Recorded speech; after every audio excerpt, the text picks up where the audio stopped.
Hello, welcome to Wedding Videography Do's and Don'ts. I am Emma, a wedding videographer based in Michigan, but I do destination weddings all over the world for brides just like you. Today we are talking about the wedding videography do's and don'ts, and these are really good things to know for what to do or what not to do. We'll first go over the do's and then the don'ts. Stay tuned for the don'ts because they are arguably more important than the do's. Number one, do communicate clearly. This means telling your wedding videographer or me what you want to see.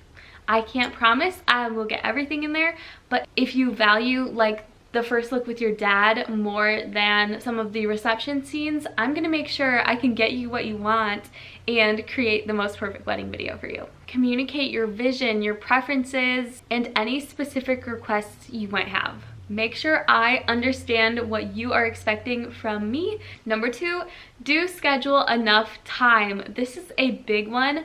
I always suggest booking your wedding videographer for as long, if not longer, than your photographer. Video takes so much longer to capture than photos. Here's an example. If I take a picture, it takes this long, literally. That's it.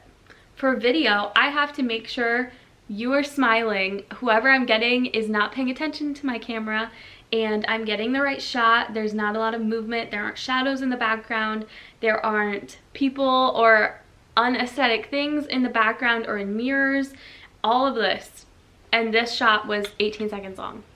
And that's basically how much my shots take. All well photo is doing that in a moment's notice. So video definitely takes longer. I want to capture all of the b-roll too of the day, like the trees outside your venue, you're getting ready, the light rising and coming up into your getting ready space, all of this stuff. There's also travel time if you're getting ready in a hotel and then going to your venue. I need to be at your hotel to get your getting ready and then be at your venue as well. So that's important and you have to consider that for your vendors. Setup time and how much dancing you want me to capture at the end of the night. Number three, do trust your videographer's expertise. Trust your videographer's creative judgment and expertise. We have done this a few more times than you. We usually know exactly what we need from you and what a good situation would be. We know how to tell your love story in the most meaningful way, so just let us do our thing. If you need a shot of something, let us know, obviously, but feel free to just relax and not worry about us at all. Number four is do communicate with your other wedding vendors. It's so important to know that video is coming for your photographer, for your wedding planner, for your venue. Literally everything is important. It helps us all have a seamless collaboration on the day of. Usually, personally, I reach out to the photographers beforehand because I know working with a videographer can be difficult sometimes, and I want to make that introduction period as smooth as possible and working together later in the day. So that's what I always do, but it's so much easier if you just tell your vendors that I'm gonna be there, and then when I reach out, they're already like, yeah, we've heard, so excited to work with you, whatever. It just makes everyone on the same page and ready to have a spirit of working together rather than working solo. And number five, the last do provide feedback. After you receive your wedding video, don't hesitate to leave your review for your wedding videographer. If you have some concerns, email your wedding videographer for sure first. Personally, I offer 2 revisions, and so if you want revisions, just let your videographer know and then leave them a review. It's so helpful to videographers, and if they are really bad, which I pray that you never deal with anyone that's really bad, but if you do, other brides need to know and you need to share that. We want you to be as happy as possible with the final product, and the only way that we can make that relationship perfect is if you let me know what you want changed about your wedding video, if anything, because usually there's nothing. Okay, let's dive into the don'ts now. Number one, this is one of the most important things. Don't create a shot list for your videographer or photographer. It's so micromanagey, which is the next one, but A shot list is kind of pointless, and if you put time and effort into it, it's even more pointless because we know what we're supposed to get. And sure, there needs to be like a timeline in the order of events and stuff like that, but there doesn't need to be a shot list. Like, we are obviously going to get photo and video of your rings and your bouquet and you and the first look, like all of these things that I see in shot lists sometimes, and it's just completely unnecessary, and it comes across to your wedding videographer as you don't really trust them to capture everything. Like, what else am I there for except to capture everything about your special day? So don't do that, please don't. It's terrible. It's terrible. Number 2, don't micromanage your videographer or photographer on the wedding day. The wedding day is there purely for your enjoyment, and you need to soak in every single moment and second of it, because we are capturing all of that, but we also want you to have your own memories and remember each special moment. You should not be worrying about what we are doing. We are doing our jobs. Some photographers, I would definitely say you have to worry about some people a little bit more, but you don't hire those people. Hire the people that you are trusting that they are going to get the most amazing stuff for your wedding day. We know what shots to capture and creatively how to tell your story, and we don't need your mind thinking about what we are doing. We are doing what we're supposed to be doing. Focus on your wedding day and the special people you're spending it with. Number 3, don't overlook the details. When you are hiring a wedding videographer, make sure they have a good sound setup. Make sure they have a good portfolio to share with you. Make sure they are up to your standards and going to deliver a video that you are looking forward to. All of these will significantly impact your video as a whole, and so these are really important things that you need to make sure your videographer is very confident and proficient in before you hire them. There are a lot of scam companies I've seen out there, so I would definitely check if you have a bridal page. I would find your local bridal Facebook page.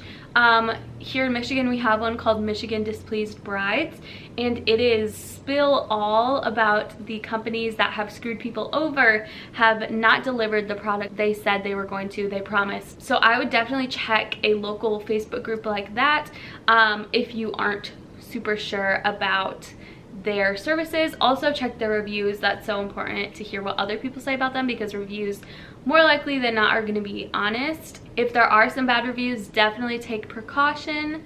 There are good people with good reviews and good people with bad reviews because of one little incident, stuff like that. So definitely take it with a grain of salt, and like I said, figure out more about them. Go on their website. Does their website look well put together and like they spent money on it? Are they in the bridal group? Because if so, and people have bad reviews about them, trust those bad reviews, especially if you hear more than one person that is not related to each other.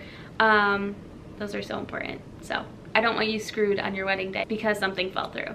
Number 4, I always send this out in my week before the wedding email. Don't forget to inform your groom that he will have a mic on.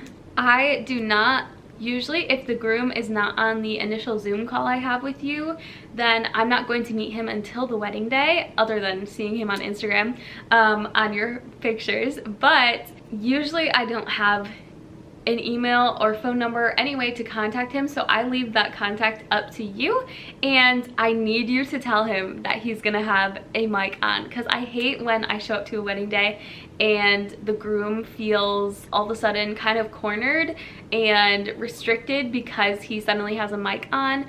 I only mic the guys up. I try to do it at least 20 minutes before the ceremony. If it's gonna be tight and we are not gonna have time, I can do it earlier, but I don't want guys to feel all this pressure all of a sudden, and so it's easier if we just let them know beforehand, and that way everything just goes so smoothly and perfectly. Number 5, do not ignore any details in the contract. We want you to read through that contract thoroughly, so you know what we expect from you and what you can expect from us. It is a win-win for both people. It protects me and it protects you. Like, it's so important because a contract is a legally binding agreement, and so if someone promises to get you 3 videos and only delivers 2, in the contract, legally, it says they're supposed to deliver 3. So you can be protected and fight against that in that way. Contracts are so important because, like in Michigan, all of the photographers and videographers expect to eat what your guests are eating. They expect a hot meal. And if you do not deliver on that, or you don't know you're supposed to deliver on that, that can cause some issues for me to you, and I don't want that, you don't want that. So it's just easier if you read through the entire contract and make sure everything is perfect. Also, delivery times should be written in the contract, and if somebody delivers after their delivery date, obviously you can give them some grace and some time, but it can be a problem for them because you signed that contract and they agreed to that timeline, and they are no longer fulfilling on that timeline. So read your contracts. It's so important for you and me. If you have a vendor that does not have a contract, do not book with them or ask for a contract, because it literally protects you too. It's not just to protect us. It's really important. Number 6, don't wait until the last minute to book a wedding videographer. It is so stressful when you finally find someone you like and they aren't available because your date is only 6 months away. So definitely, if you were even thinking about wedding video and you aren't sure if you can afford it yet, just find some people that you like and maybe inquire with them for that date. You can always not book a wedding videographer, but you can rarely ever book the videographer you liked like 6 months ago. So just learn if they are available on that date, and if they are, maybe put a deposit down or figure out something where you can save that date with them until you figure out more what your budget looks like or what you are looking for. Number 7, don't stress over perfection. This is more about the wedding day. It's gonna be stressful. It might run behind the timeline, which is okay. Almost every wedding runs behind the timeline.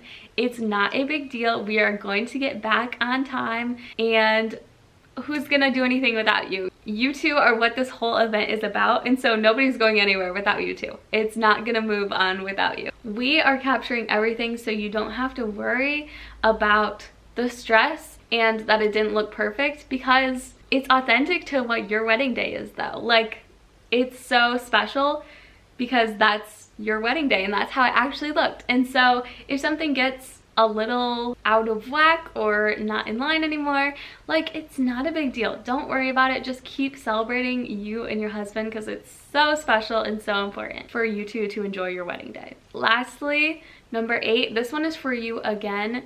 Don't forget to enjoy every single wedding moment. This is pretty much the same as the last one, but just don't forget to soak in each moment for yourself and not worry about what anyone else is doing. It's all about you, and everyone is there to celebrate you, to have a good time, and really send you off into newlywed life as best they can and supportive as they can. And so don't worry about anything. We have all got it under control. I can't tell you how many times I've stepped up for a photographer or lack of a planner, and we make things happen. If they're not, you hired a bad photographer. Anyways, yeah, thank you so much for watching. I hope this helped you on some do's and don'ts, and just remember that this is your one day to celebrate the two of you coming together, and it's so special. And so you need to soak in every moment you can. You need to hire videographers and photographers you don't need to worry about, so you can fully enjoy the day and we can capture every single thing that you want, you need, and all of the special moments in between. Let me know if this video was helpful. Comment down below if you have any more do's or don'ts that you think apply, and I will see you in the next one. Bye!